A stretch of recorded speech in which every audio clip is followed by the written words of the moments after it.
Between the years of 1955 and 1976, the Ruhr Valley of North Rhine-Westphalia, Germany, was being preyed upon by a homicidal nightmare inflicting unspeakable cruelties on young women that he drug into the woods.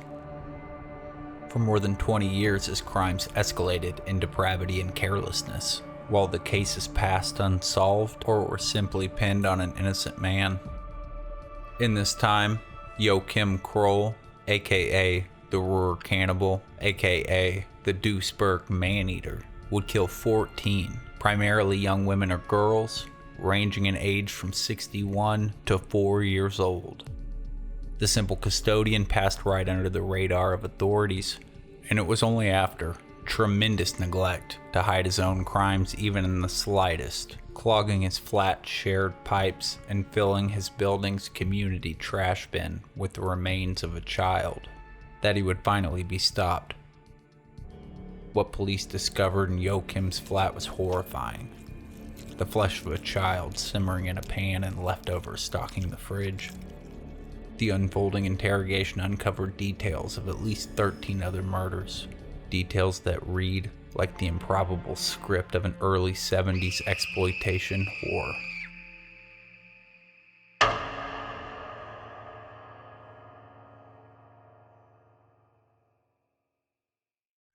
Joachim Kroll was born on April 17, 1933 in Hindenburg, an area at the time belonging to Germany. He was either the youngest of 8 children or the 7th of 9, depending on your source. Either way, it was a large family, even for the time. Joachim was born dim, which shouldn't have been a huge issue in the blue-collar mining town, but he would be singled out throughout his youth. Joachim grew up during the rise of the Nazi Party, and as such, his father, a miner, was also a soldier in Hitler's ranks. He was abused by his father, and his mother showed him infrequent attention. At an early age, he became a frequent and long-time bedwetter. This can be a telltale sign for a couple things. First, it can be an indication that the bedwetter is encountering abuse in the household. And/or second, and more controversially, it may be an indication that the bedwetter is likely to be abusive. Both are true for Kroll.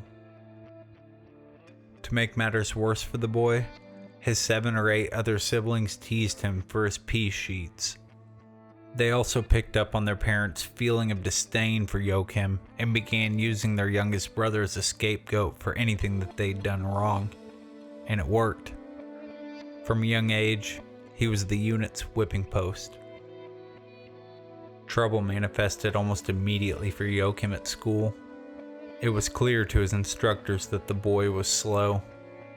Unfortunately, it was also very evident to his classmates who teased him relentlessly.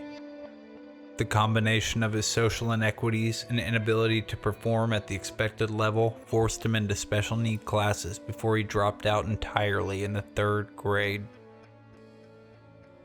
World War II began in 1939 when Hitler invaded Poland. The Soviet Union, feeling the heat, sent their Red Army into Germany. Suddenly, for the Kroll family, home was no longer safe. As Joachim Kroll entered maturity, the cruelties of war began playing out before his eyes. The Red Army pushed into Hindenburg, and the family began moving frequently, a piecemeal pilgrimage to stay ahead of the front lines, as his father was often called back in the other direction to fight. In a misguided attempt to manifest a connection and a sense of confidence in his boy, Joachim Kroll's father drafted him into the Hitler Youth at age 10. Predictably, the pattern of being ridiculed and picked on continued in this circle as well, just as it proliferated into the rest of his life. The financial burden of being forced to constantly relocate and the deteriorating economy created a state of extreme poverty for the Kroll family.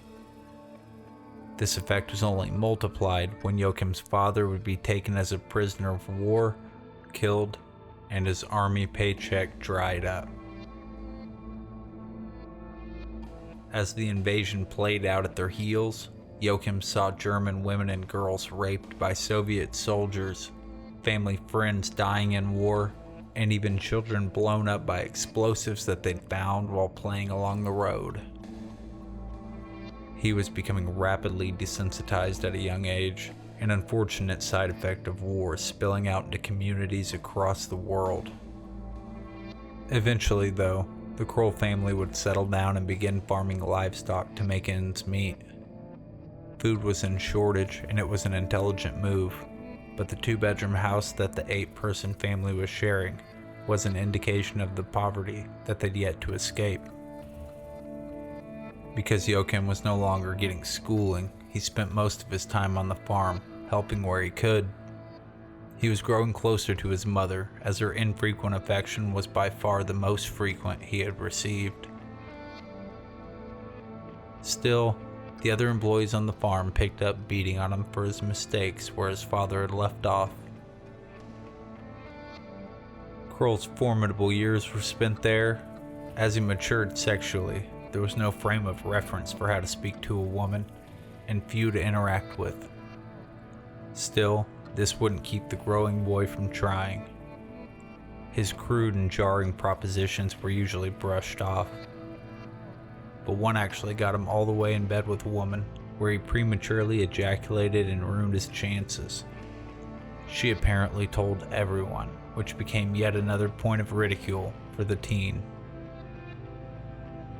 Joachim retreated further, and that's when he started to notice that he got a funny feeling while seeing the swine slaughtered, a funny feeling that seemed a suitable substitute for the sexual desires that he was unable to fulfill, and this would lead to him experimenting with getting that gratification from the mutilation of animals. Logically, he must have concluded that the two feelings could be merged or interchanged to meet his needs.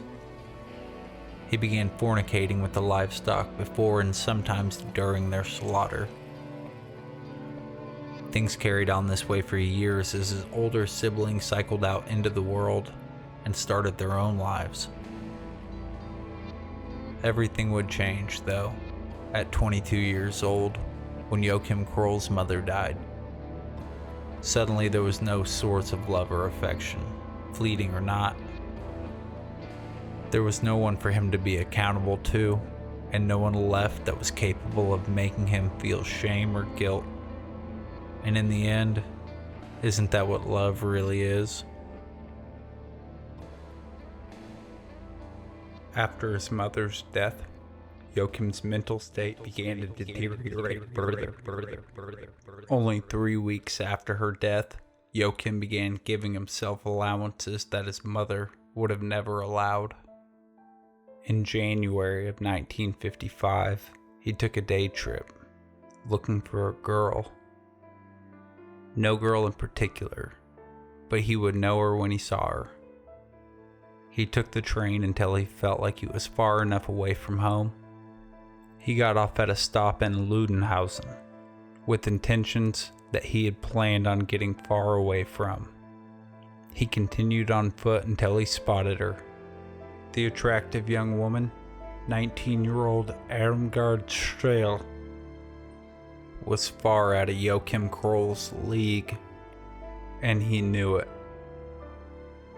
Still, he was persistent and lured her into a barn with the promise of a gift.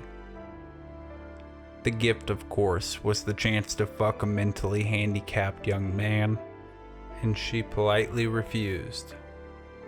Before she could separate herself from the situation, though, he grabbed her and began to tear at her clothes. Once he got at her bra, he used it to strangle her. He pulled out a large knife and plunged it into her neck. He attempted to have sex with the corpse, but ejaculated early yet again. This infuriated the young man, which sent him into a violent rage. He stabbed her corpse repeatedly until he had calmed down, and then he took a shit right there at the crime scene before heading back into town. The body was found within a week. Investigators that found it were horrified. Semen and blood were found, but they were contaminated.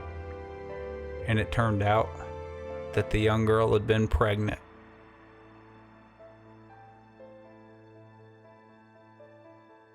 His second victim came over a year later. On March 24th, 1956, Kroll took a bus to Kirchhellen with the same plan. He quickly spotted 12-year-old Erika Schuleter in the industrial landscape. His attempts thus far to connect with the woman had never gone to plan. Kroll figured with a small child, she'd be easier to overpower if things went the way they usually did. He attempted to talk to the child about sex, but when she acted disgusted, he jumped to plan B. He grabbed the girl by the neck and threw her into the bushes before he stripped and raped her. Kroll finished strangling the girl sometime during or shortly after he raped her. He left her body there in the bushes and hopped on the next bus home. Later that year, Kroll moved to Duisburg, Germany, where he managed to gain menial employment. It took him 2 years to adapt to his new environment, though. His pay was small, and rather than deal with society to find a place, Kroll made himself at home on the streets. He began gaining a reputation as a harmless simpleton among the city's youth. Over time, he started befriending the children around him, gaining the nickname Uncle Kroll. Joachim Kroll avoided killing anybody for 3 years. When the vacation from temptations concluded, he would begin traveling away from his stomping grounds before indulging in his growing urges. Kroll is a bit unconventional as serial killers go. His actions were impulsive and disorganized, but he also bore compulsive traits, creating a pattern of behavior over time. Another unconventional property that Kroll's unfolding killing spree would display was a lack of escalation. Not to say that his crimes weren't escalated, they just began at a much higher degree of depravity than most. Kroll had done just about every fucked up thing he could to a victim from the very first time, except for one thing, that is. But by his third victim, he was already taking cuts of flesh home to eat. Joachim Kroll would encounter his next victim and meal on June 16, 1959 in the meadows of Duisburg's Rhine-Westphalia district. It was there that he saw 24-year-old Clara Frieda Tesmer.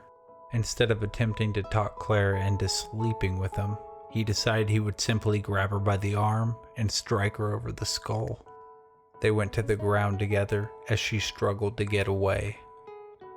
But it was there that Kroll would strangle her to death before getting his post-mortem kicks.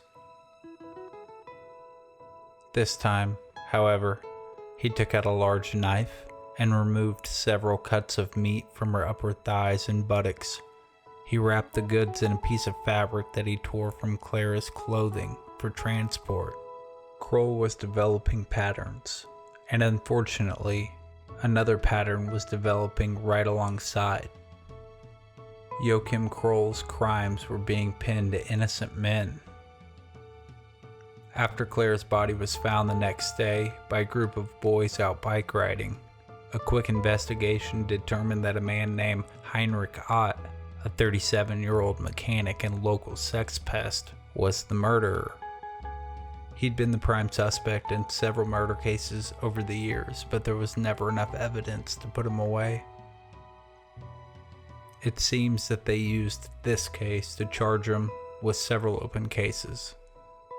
The day before his trial, however, Heinrich Ott hung himself in jail, essentially confirming his guilt in the court of public opinion. Now with the taste for human flesh, Kroll's growing urges pushed him to kill again just a month later. 16-year-old Manuela Knodt became Joachim Kroll's next cannibalized victim and fourth overall victim on July 26, 1959. Kroll spotted her while in Essen, 20 or so kilometers from his home.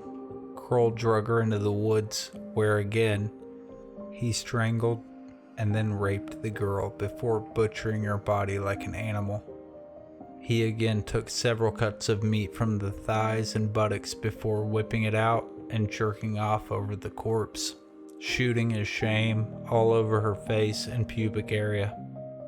When Manuela Knodt's rotting corpse was finally discovered, Essen police didn't know what to make of the horrific scene. There was so much semen on the victim that the police first assumed that it must have been a gang rape situation.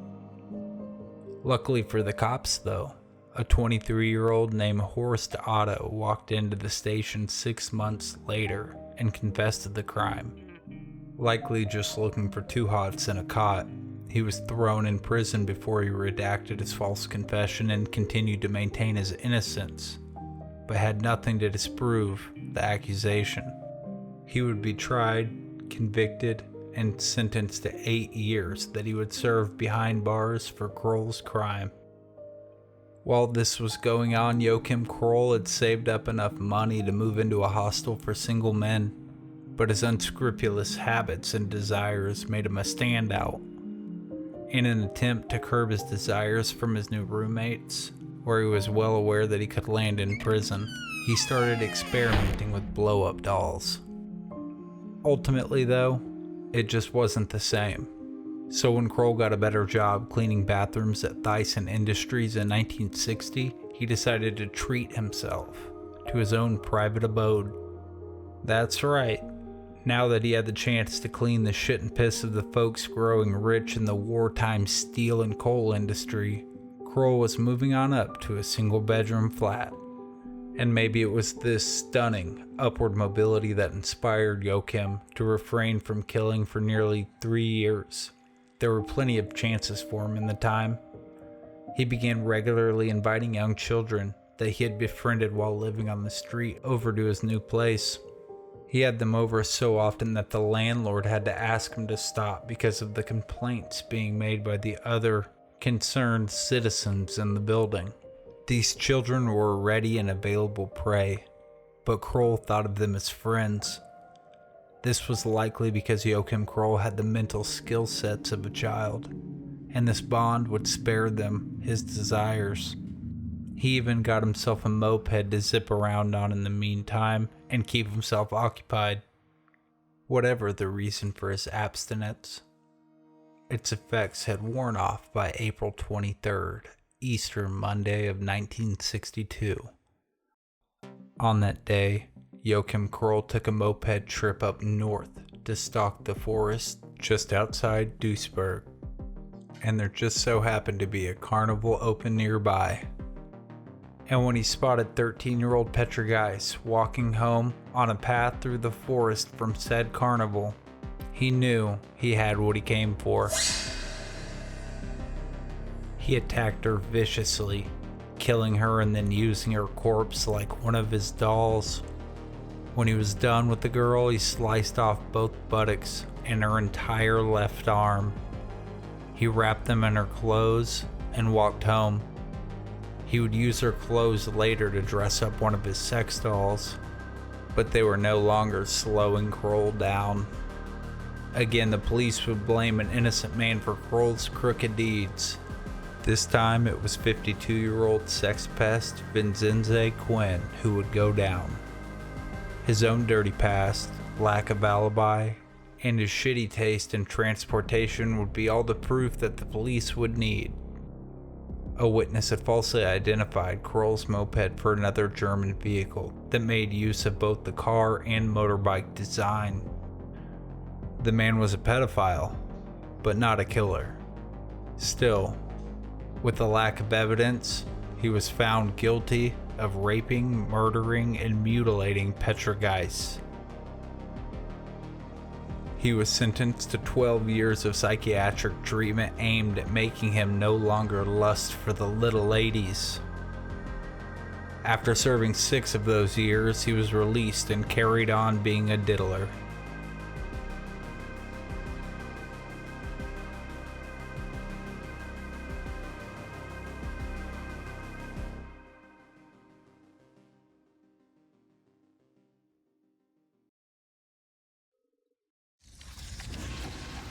Once Joachim Kroll finally finished consuming what he had taken from Petra Giese, his evil urges rushed back.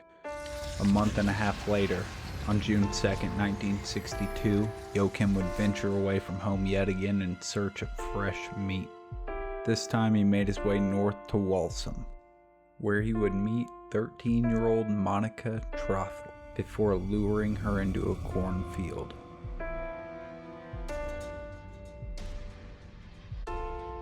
Once he had the stalks to hide his attack, he carried on with the pattern that he had been inadvertently creating for years now. It was never a plan, more of a path of least resistance. He was no longer attempting to speak to the women, less luring them into the shadows. He was no longer attempting to rape the women until they had no life left to fight with. And so it went again. Wham bam, thank you ma'am, and Joachim was carving his victim to pieces. During his butchering, he was so hungry, he began gnawing on her right there on the spot. He pulled himself together, finished what he was doing, and wiped his face. He stood, masturbated over her corpse for added disrespect, and then Kroll was on his way home with a few more rump roasts. Monika Tafel's disappearance was immediately reported by her parents, which prompted a search party to comb the area she was known to be traveling. A helicopter called in to expand the search would spot her exposed and decomposing body. Despite the similarities in cases that were popping up on the edges of Duisburg, the local municipalities had very little communication. Because of this, a series of highly unique crimes with the particular signature were being blamed on innocent men everywhere. This time it was 34-year-old married steelworker Walter Quicker. The authorities in Walsum were horrified and puzzled to see the crime scene that Kroll had left behind. The public was also scared when details were revealed. Though had they known the growing list of nearly identical victims around Duisburg, they'd have collectively shit themselves. The public put pressure on authorities to find their man. That and the flood of erroneous tips to come in through the hotline would lead to the suicide of Walter Quicker. As seemed to be the local practice at the time, the police focused their incompetent attention on anyone they believed to be attracted to young girls. And unfortunately for Walter, someone had spotted him walking with an entirely unrelated young girl the day that Monika Tafel disappeared. When police looked into Quicker, it seemed he spent a lot of time around young kids, so they brought him in. He confessed to loving children, but in a nurturing way. You see, he and his wife were unable to have kids of their own, and he enjoyed sharing time and mentorship with kids that he couldn't have. The investigators questioned several of these kids, none of who had a single bad word or negative account of Mr. Quicker. Walter Quicker was released, and investigators dismissed him as a suspect. But their hasty and public rush to judgment had adjourned the court of public opinion. He was openly and publicly lambasted as a pedophile rapist. His barren wife decided it was all too much and she divorced him. He was refused service at local markets and spat on by passerbys. Just 5 months after the death of Monika Tafel, Walter Quicker took a length of rope out to the area that Monika was found and strung himself up by his neck to a suitable tree. Kroll's third victim in 1962 was 12-year-old Barbara Bruder. On September 3rd, while walking on wooded Forellenthal Street, she encountered the cannibal who swiftly snatched her off her path and into the narrow stretch of timber. She was on her way to a playground in Lutzenkirchen, but Joachim would snatch her up and take the pieces that he desired. Missing 12-year-old Barbara Bruder would be searched for, but no body would ever be found. It was not until Kroll laid things out for police years later that people discovered what dark fate she'd endured.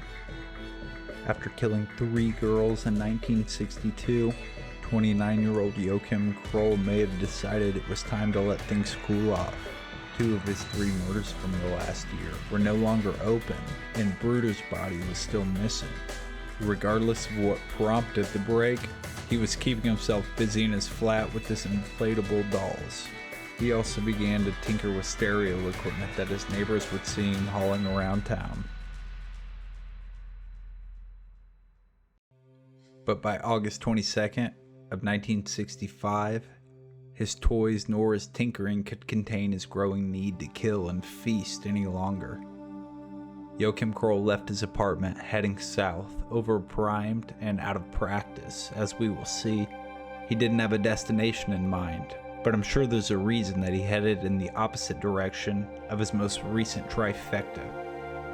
As he lurked through the woods south of Duisburg near Gossenbaum, he stumbled upon a lover's lane of sorts. There were a few cars parked along the lookout of a lake.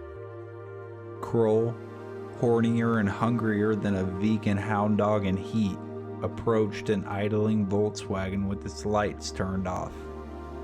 Kroll peered through the foggy windows. He could make out a young lady and her friend long stroking the night away, and he wanted that young lady.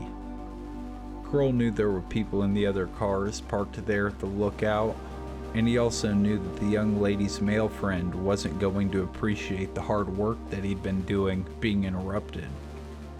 Joachim had brought his knife, presumably to kill, hump, and flay another girl in the privacy of the woods. Despite the glaring problems with the situation before him, the somewhat cautious Joachim of bygone years was gone, and he burst onto the scene like Leroy Jenkins. He crept up to the car and plunged his blade into the VW's rear tire and ducked behind the back of the vehicle. Kroll was hoping to distract the young man, 25-year-old Hermann Schmitz, from his laborious courtship and draw him out into the darkness. His impromptu plan worked perfectly, and when Schmitz got close enough, Kroll stepped out into sight and sunk the knife into his chest. It's too bad for Joachim that that's as much of a plan as he could come up with his brain's blood supply diverted south. He was in such a hurry to get his knife over to the young female occupant that he didn't even make sure that Hermann was dead. He was dying, for sure, but he was going to save the woman that he had eyes for while the life was draining from them. As Joachim went around the back of the car to the passenger side, Hermann the gentleman crawled back into his open driver's side door and slammed on the horn and high beams. Kroll didn't even make it to his intended target before his cover was blown. He turned to run back into the woods the way that he'd come, but Hermann got his VW into reverse and slammed on the gas, hoping to kill his own murderer. He narrowly missed ramming the fleeing Joachim, but he did get his passenger out of harm's way before bleeding out in the arms of his 18-year-old fiancée, Marion Veen. Because the interaction played out at the ungoverned speed of Kroll's impulses, he managed to vanish into the woods and scamper back to his flat without being spotted by anybody but his fornicating victims. Kroll had fucked up and he knew it. He waited over a year and traveled over 20 miles or 35 kilometers as the crow flies before he attempted getting back to the basics. On September 13th, 1996, Kroll took the train to Forester Bush Park in Marl. It was 20-year-old Ursula Rawling who would wake Joachim from his slumber. She was cutting through the park, the last trip home of many she'd make through there. According to Kroll's later confession, he said he approached her and grabbed her by the neck with his right arm and drug her into the bushes before strangling the life out of her as quickly as he could. Once she was lifeless, he used her like one of his dolls before hightailing it back to the station. He went on to say that he took the train home without any leftovers, but he confessed that he jumped on one of his dolls and went to work the moment he got home. And then after, he went a couple more times quote, with his hand. When the girl didn't return home from her date, Ursula Rawlings' parents called her boyfriend, 27-year-old Adolf Schickel. He confirmed that they had spoken for hours at the ice cream parlor, but parted after. Ursula's parents rang the police immediately after. When her body was found 2 days later, police brought Adolf in for questioning. He denied any wrongdoing besides not accompanying her home, and his affection for Ursula was verified by several. Still, her autopsy had shown that she was raped, and his affection could be manipulated into a motive if she was unwilling. The couple was well known to be sexually active, which was also confirmed by those questioned in their circle. His story remained the same for over 3 weeks, as he was held and rigorously interrogated by the police. In that time, they managed to gather absolutely no evidence on Adolf Schickel, the standard for which seemed to be extremely low. He was released, but just like Walter Quicker, his nightmare wasn't over. The police, with nothing to go on, hinted publicly that the guilty party had been released, and the public made living less and less bearable for he and his family. By New Year's Eve 1967, he had been chased out of his hometown of Marl, and on January 4th, Adolf Schickel left his residence in Wiesbaden and walked towards a bridge on the main river. It was there that he took an icy and suicidal dive to end it all.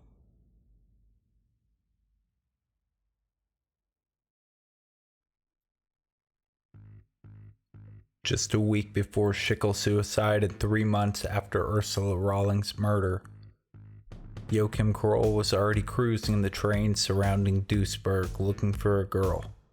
On December 22nd, 1966, he spotted a 5-year-old separated from her parents at an Essen train station. And then he had a funny thought. He wondered what it would be like to drown someone, and he reckoned with someone as small as Ilona Hart, it wouldn't be too difficult to find out. He lured the infant onto the train with promises of treats, and the two rode the line until Kroll thought he was far enough away from where he'd abducted Ilona. They exited the train car together in Wuppertal. From there, they got on a bus and rode until Joachim thought again it was secluded enough. The last leg of their journey was on foot. They walked together directly into the woods. Ilona was likely still completely trusting of her leader. Once he found a small bit of standing water, he pushed the girl down into the ditch and held her under. Once she quit struggling and breathing, he took her clothes off and used the 5-year-old's corpse like he used his rubber dolls. Immediately after, he withdrew a large knife and started cutting the largest strips of flesh he could from her shoulders and her buttocks. In all, he took several pounds of flesh from her small corpse before packing away his yield in the infant's bloody clothes and heading home. Her body would be found before the new year, but the police would be none the wiser. It is important to note at this point that in the direct vicinity of his flat, Joachim had maintained his humble, kind persona. He had been trusted to babysit. He took kids out to get ice cream when their parents couldn't walk with them. He was not a smart man. That said, though, the veneer that he'd applied served him several ways, and he would have surely stumbled upon this realization rather than it being premeditated. Because number one, it allowed him to have friends. They were children, yes, but it was the best connection he could make with people. 2, it gave him a certain level of trust in the neighborhood. And 3, I think it was a form of edging for him, getting closer and closer while never fully succumbing to his desire. Uncle Kroll managed to keep a clean record with the local children since he had moved into the area back in 1956. But over a decade after moving into the neighborhood, something would cause him to lose control. On June 22, 1967, he agreed to walk 10-year-old Gabrielle Puetman to the store. The two had known each other for a while, and Gabrielle trusted Uncle Kroll. Joachim grabbed the young girl's hand and they were on their way. In all likelihood, he was probably not prepared in any way to do anything that day, leading to the blundering results. While they walked, he picked a spot to change destinations and the two veered off on a path less traveled. Gabrielle was confused as to why they stopped in the middle of a cornfield, and Uncle Kroll began to show her pornographic cartoons. At first she was confused and then terribly embarrassed. She turned to run, but Joachim grabbed the girl around the neck and began to choke her. She seemed dead when the shift change in the nearby coal mine began, something he hadn't anticipated during his impulse attack. Kroll cut his losses and ran off, but the girl did not die. When she was found, she remained in a coma for over a week, and when she did wake up, her memory was fuzzy. After discussing the incident with her parents, they chose not to report it to the police. Her parents felt that they couldn't just accuse Joachim, someone they had no reason to distrust, without being absolutely sure, and Kroll lucked out again. Somehow, he had managed to murder 10 people in 14 years without raising any suspicion. After his failed attempt with Gabriella, Kroll decided that he would hold off for a while, again, to let the heat die back down. He fades back into society, resisting his urges for 2 years. When his demons finally awoke again, they did so impulsively and with the grace of an elephant. He was taking a stroll in Essen on July 12, 1969, when he spotted 61-year-old Maria Hetken walking home. She was much older than the women he normally targeted, but Kroll didn't care that night. He followed the woman home and waited outside until the coast was clear. He walked right up to the front door and knocked. When Maria answered the door, Joachim lunged in with his hands around her throat. He strangled the heavy-set woman before having sex with their corpse. Maria Hetken would be the oldest and by far the largest of Kroll's victims. Despite her size and potential yield, he refrained from cutting away anything to take home. A little less than a year later, on May 21st, 1970, Kroll went looking for another girl. He rode the train south, checking each stop for potential victims. It was near Grossenbaum, at the Hosel train station, that he finally spotted what he came for. 13-year-old Jutta Rahn was getting off a train on her way home from school. She only had a quick walk through the woods surrounding Grossenbaumer Lake, the same woods and lake that Hermann Schmitz lost his life 5 years earlier. Joachim followed Jutta up the footpath. It happened to be raining that afternoon, so when he attacked the small girl, he knew that they were the only ones in the forest. He dragged her deep into the brush by her neck and finished wringing the breath from her once they were well off the path. He tore her clothes away from her body and used her flesh. He finished, stood, and cranked out another load manually, standing there in the rain. In whatever his version of a post-nut clarity is, he began to worry. Over the years, his paranoia had grown, despite his incredible luck to get away with the things that he was doing. His close call with Gabriella Puetman had stuck with him.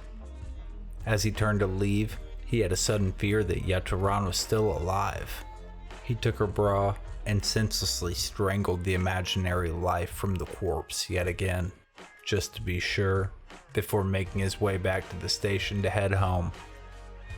Jutta Rahn's father was worried when his girl didn't make it home. He rallied a couple neighbors and walked the normal commute backwards from her home until they found her. She had died only 6 hours earlier. 20-year-old neighbor and boyfriend Peter Shea was the immediate suspect. He denied involvement, but the police managed to match his blood type to the killer's. They held him for 18 months before dropping the case against him. Upon his release, he was harassed by his community. They had long since decided he was guilty, and they'd extended their mob justice to his family. Peter was forced to move to Holland in order to live a normal life, though his family would be outcast in their hometown until Kroll confessed years later.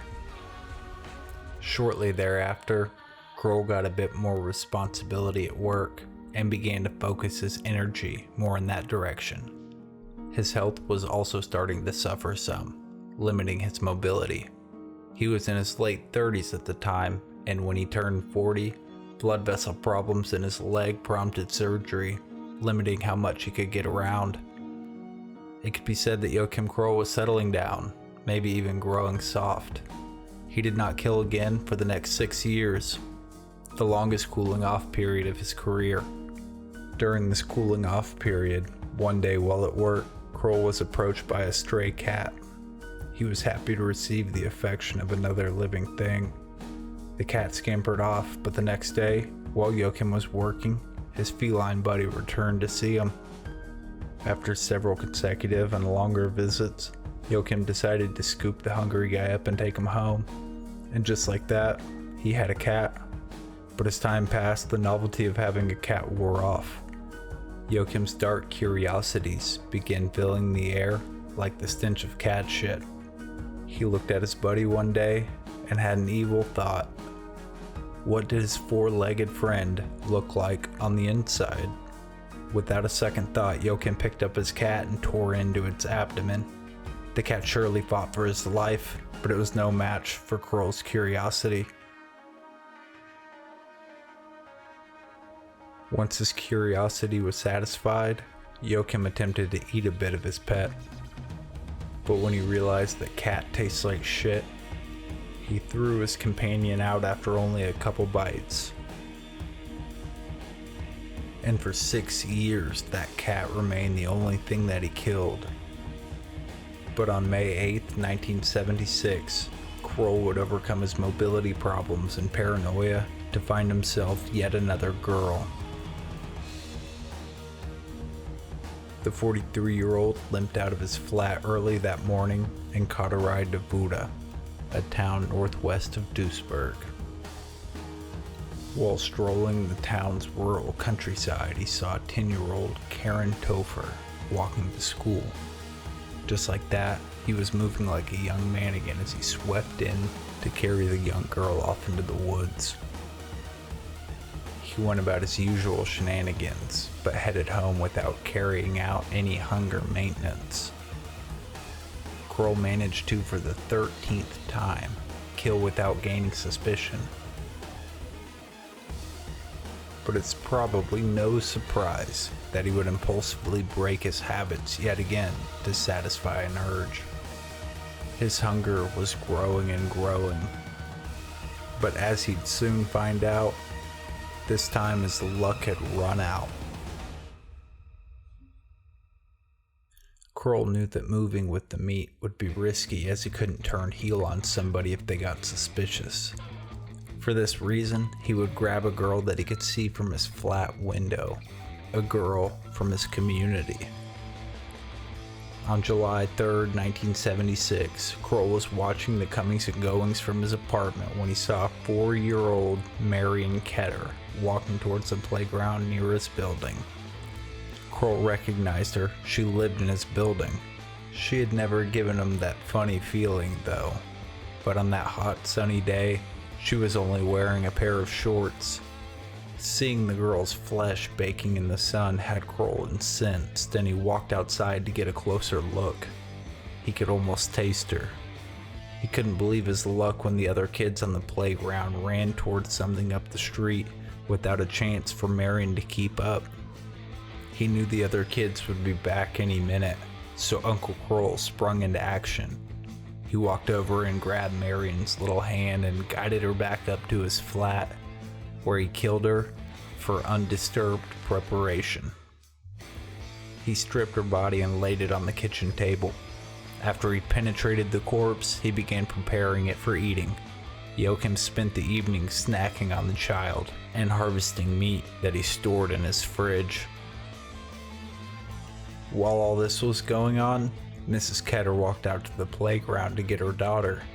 She questioned the other children when she saw their child was missing, but nobody remembered when Marion vanished. Mrs. Ketter ran inside and called the police to report her child missing around 4 p.m. The police had to wait 24 hours after the child was missing to begin their investigation, however, so Joachim carved away in the meantime.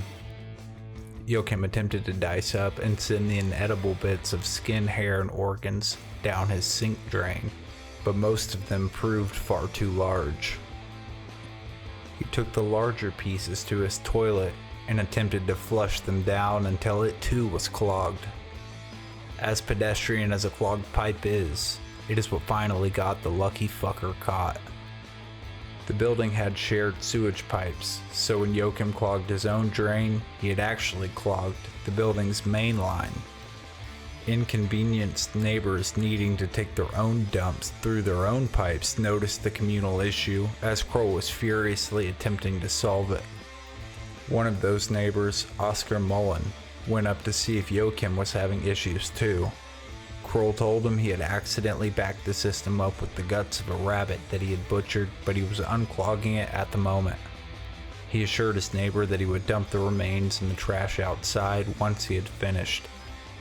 To his word, enough of Marion was removed from his pipes to get things moving along, and he stuffed what he fished out into a bag and dumped it in the trash outside. The next day, police were combing the building for witnesses investigating Marion's disappearance. Oscar Mullen, Kroll's inquisitive neighbor, saw the police asking questions before approaching and tipping them off about Joachim's strange trash that had clogged the building's pipes. When they opened the lid of the dumpster, they knew right away they weren't looking at the remains of a rabbit, and they immediately pounded on Kroll's door. Unashamed, he welcomed the cops in. Immediately they saw the girl that they had been looking for hollowed out on his table.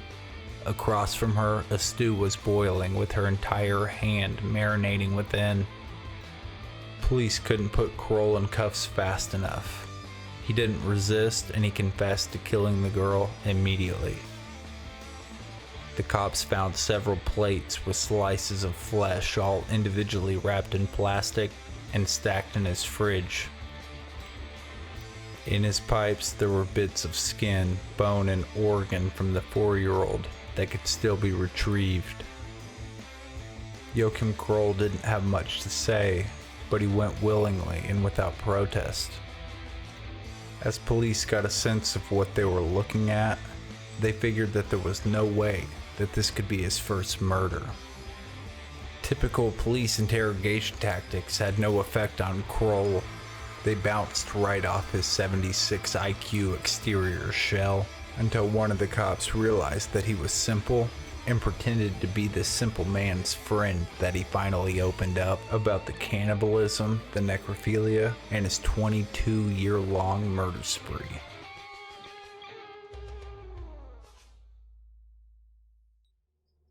It was only when Kroll finally felt comfortable that he wondered aloud about a medical procedure, perhaps a surgery that could cure him from his sick urges as he'd grown weary of the work.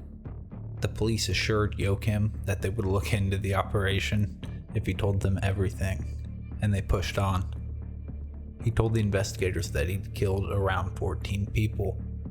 Initially, they thought him to be exaggerating, but as he laid the details out as he could recall, a demoralizing trail of cold cases and wrongful convictions emerged.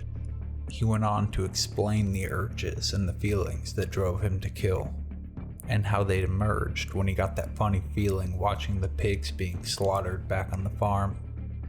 He told them every embarrassing detail without a hint of shame. From his premature ejaculation to his inability to stay hard with a woman. He even explained that after his murders, he would come home still fully torqued, and he would need his blow-up dolls to finish fulfilling his needs. He said he began cannibalistic tendencies on a whim but continued because the meat sold at the grocers were too pricey. His hunger and his sexual desires had been merged in his mind. He told police that he was choosing women initially that he was attracted to, but more and more, he started to go by how good he thought they'd taste. Needing more details, police began taking him to the crime scenes of cold cases or closed cases and having him reenact his actions. He reenacted the murders of Claire Tesmer and Petra Giese while the media cameras rolled.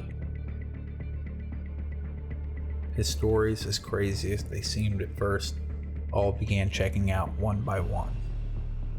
After all of Joachim's assistance with the police, he figured he'd been a good boy and he would get that surgery that he'd suggested.